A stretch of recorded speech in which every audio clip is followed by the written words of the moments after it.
This is Coleman 1962 208 lantern. Let's shut it down. Make sure it's tight. Make sure the tip cleaner stays down. Let all the fuel burn out so it doesn't sit in there and clog up your generator.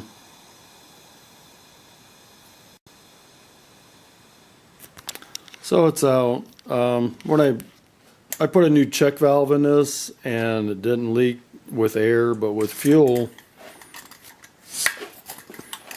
no, it's already pumped up pretty heavily with a lot of pressure. But if you want to test your check valve, pump it up, put pressure on it, and then your finger shouldn't rise more than 1 inch per second. That's actually pushing out. Wow, there's a lot of pressure there too. So be careful how much pressure you put in it. Sometimes the little ball inside the check valve, it'll seal, sometimes it won't. Actually, I'm just putting more pressure in it. But to cure this problem, it says close that direction.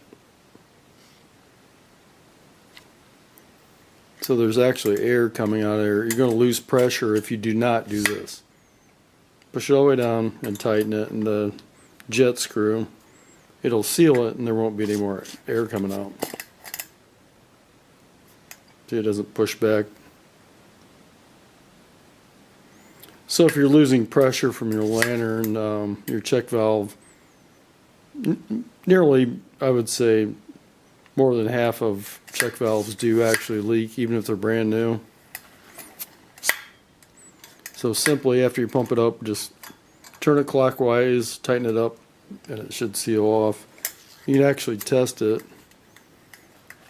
pressure against it, because your gasket inside could also be leaking. But putting pressure on this, and it's not pushing back, so it's not leaking. Well, it could be slightly, but